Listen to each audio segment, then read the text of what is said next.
بسم اللہ الرحمن الرحیم۔ حضرت نواس بن سمان رضی اللہ تعالیٰ عنہ بیان کرتے ہیں کہ رسول اللہ صلی اللہ علیہ وسلم نے ایک صبح دجال کا ذکر فرمایا تو اس کو یہ فتنے کو حقیر اور بڑا خطرناک کر کے بیان کیا، آواز کو بلند کیا اور پست کیا، یہاں تک کہ ہم نے اس کی بات کا گمان کیا کہ وہ یہاں کھجوروں کو جھنڈ میں ہے۔ پس جب ہم بعد میں نبی پاک صلی اللہ علیہ وسلم کے پاس گئے تو آپ صلی اللہ علیہ وسلم نے ہمارے اندر موجود اضطراب کو پہچان لیا اور دریافت فرمایا، تمہارا کیا حال ہے؟ ہم نے عرض کیا، یا رسول اللہ صلی اللہ علیہ وسلم، آپ نے صبح دجال کا ذکر فرمایا اور اسے حقیر اور خطرناک کر کے بیان فرمایا، یہاں تک کہ ہم نے اس بات کا گمان کیا کہ وہ یہاں کھجوروں کے جھنڈ میں ہی ہے۔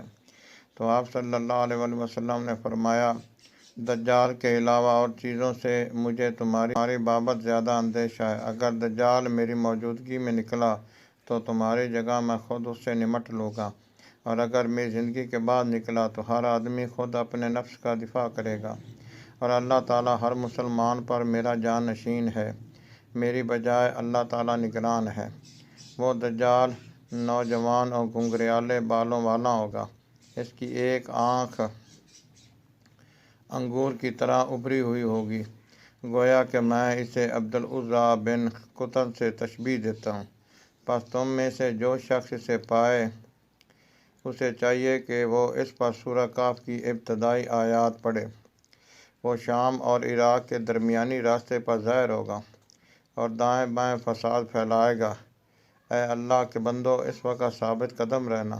ہم نے عرض کیا کہ اے اللہ کے رسول صلی اللہ علیہ وسلم، اس کا زمین میں کتنا قیام ہوگا؟ آپ صلی اللہ علیہ وسلم نے فرمایا، 40 دن۔ ایک دن ایک سال کے برابر ہوگا، ایک دن ایک مہینہ کے برابر ہوگا، ایک مہینہ کے برابر ہو، ایک دن جمعہ کے برابر ہوگا، اور اس کے باقی دن تمہارے دنوں کی طرح ہوں گے۔ ہم نے کہا کہ اے اللہ کے رسول صلی اللہ علیہ وسلم، وہ دن جو سال کے برابر ہوگا، کیا اس میں ہمیں ایک دن کی 5 نمازیں کافی ہوں گی؟ آپ صلی اللہ علیہ وسلم نے فرمایا، نہیں، تم اس کا اندازہ کر کے پڑھنا۔ ہم نے پوچھا، یا رسول اللہ صلی اللہ علیہ وسلم، اس کی زمین میں تیز رفتاری کا کیا حال ہوگا؟ تو آپ صلی اللہ علیہ وسلم نے فرمایا، بارش کی طرح جس کو ہوا پیچھے کی طرف دھکیل دیتی ہے۔ یہ کنایا ہے تیزی کے ساتھ فساد پھیلانے سے۔ پس وہ لوگوں کے پاس آئے گا اور انہیں دعوت دے گا، پس وہ اس پر ایمان لے آئیں گے اور اس کے حکم کو مانیں گے۔ پھر وہ آسمان کو حکم دے گا تو وہ بارش برسائے گا، اور زمین کو حکم دے گا تو وہ نباتات اگائے گی۔ پس ان کے چرنے والے جانور جب شام کو ان کے پاس لوٹیں گے تو ان کے کوہان پہلے سے کہیں زیادہ لمبے ہوں گے، ان کے تھن کامل طور پر بھرے ہوں گے اور ان کی آنکھیں زیادہ کشادہ ہوں گی۔ پھر وہ کچھ اور لوگوں کے پاس آئے گا اور انہیں اپنے ماننے کی دعوت دے گا، وہ اس کی بات کو رد کریں گے۔ پس وہ ان سے لوٹے گا تو قحط سالی کا شکار ہو جائیں گے، ان کے مالوں ڈنگروں میں سے ان کے پاس کچھ نہیں رہے گا، اور وہ کسی ویرانے سے گزرے گا تو اس کو کہے گا، اپنے خزانے نکال دے، تو اس زمین کے خزانے شہد کی مکھیوں کے سروں کی طرح اس کے پیچھے لگ جائیں گے۔ پھر وہ ایک بھرپور جوان کو بلائے گا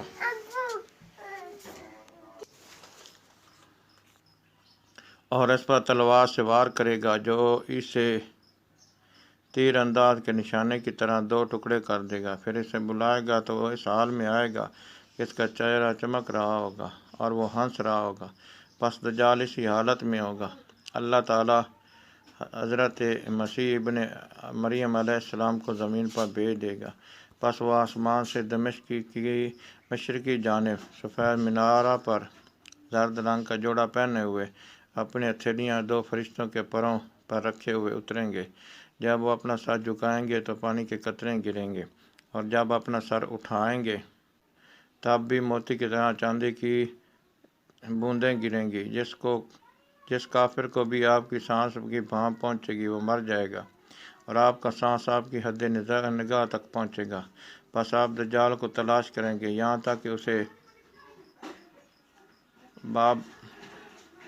لود کے پاس پائیں گے اور اسے قتل کر دیں گے۔ پھر عیسیٰ علیہ السلام ایسے لوگوں کے پاس آئیں گے جن کو اللہ تعالیٰ نے اس دجال کے فتنے سے محفوظ رکھا ہوگا۔ حضرت عیسیٰ علیہ السلام ان کے چہروں پر ہاتھ پھیریں گے اور انہیں ان کی دجال کی خوشخبری دیں گے جو ان کو جنت میں ملیں گے۔ پس وہ اسی حال میں ہوں گے کہ اللہ تعالیٰ حضرت عیسیٰ علیہ السلام کی طرف وحی فرمائے گا کہ میں نے اپنے کچھ بندے ایسے نکالے ہیں جن سے لڑنے کی کسی میں طاقت نہیں، پس میرے بندوں کو طور پر لے جا، ان کی حفاظت کر۔ اور اللہ تعالیٰ یاجوج اور ماجوج کو بھیجے گا اور ہر بلندی سے پستی کی طرف تیزی سے دوڑیں گے۔ ان کا پہلا ٹولہ بحیرہ تبریہ سے گزرے گا اور اس کا سارا پانی چٹ کر جائے گا، اور اس کا آخری ٹولہ وہاں سے گزرے گا تو وہ کہے گا یہاں کبھی پانی ہوتا تھا۔ اس عرصے میں اللہ تعالیٰ کے پیغمبر حضرت عیسیٰ علیہ السلام اور ان کے ساتھی گرے ہوئے رہیں گے، یہاں تک کہ ان میں ہر ایک کو بیل کی ایک سری تمہارے آج کے 100 دینار سے بہتر معلوم ہوگی۔ پس اللہ تعالیٰ کے پیغمبر حضرت عیسیٰ علیہ السلام اور ان کے ساتھی اللہ ان سے راضی ہو اللہ کی طرف متوجہ ہوں گے تو اللہ تبارک و تعالیٰ یاجوج و ماجوج کی گردنوں میں ایک کیڑا پیدا کرے گا جس سے وہ دفعتاً ایک جان کی طرح مر جائیں گے۔ پھر اللہ تعالیٰ کے پیغمبر حضرت عیسیٰ علیہ السلام اور ان کے اصحاب رضی اللہ تعالیٰ عنہم زمین پر اتریں گے، پس وہ زمین ایک بلش جگہ بھی ایسی نہیں پائیں گے جو ان کے لاشوں کی گندگی اور سخت بو سے خالی ہو۔ پس اللہ تعالیٰ کے پیغمبر حضرت عیسیٰ علیہ السلام اور ان کے صحاب رضی اللہ تعالیٰ عنہم پھر اللہ تعالیٰ کی طرف دعا کے لیے متوجہ ہوں گے تو اللہ تعالیٰ ایسے بڑے بڑے پرندے بھیجے گا جیسے بختی اونٹوں کی گردنیں ہوتی ہیں۔ وہ پرندے ان کی لاشوں کو اٹھائیں گے اور جہاں اللہ تعالیٰ کو منظور ہوگا وہاں ان کو پھینک دیں گے۔ پھر اللہ تعالیٰ ایسی بارش نازل فرمائے گا جس سے کوئی گھر کوئی خیمہ محفوظ نہیں رہے گا، یعنی سب کو پہنچے گی۔ پس وہ ساری زمین کو دھو دے گی حتیٰ کہ اسے چکنی چٹان یا آئینے کی طرح صاف کر کے چھوڑے گی۔ پھر زمین سے کہا جائے گا اپنے پھل اگا اور اپنی برکت پھیر لا۔ پس اس وقت ایک انار کو ایک جماعت کھائے گی اور اس کے چھلکے سے سایہ حاصل کرے گی۔ دودھ میں اتنی برکت ڈال دی جائے گی کہ ایک دودھ دینے والی اونٹنی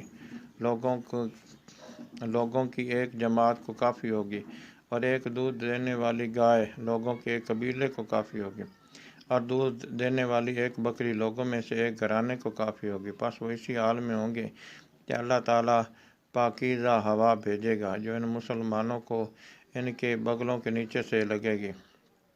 پس وہ ہر مومن اور ہر مسلمان کی روح قبض کر لے گی۔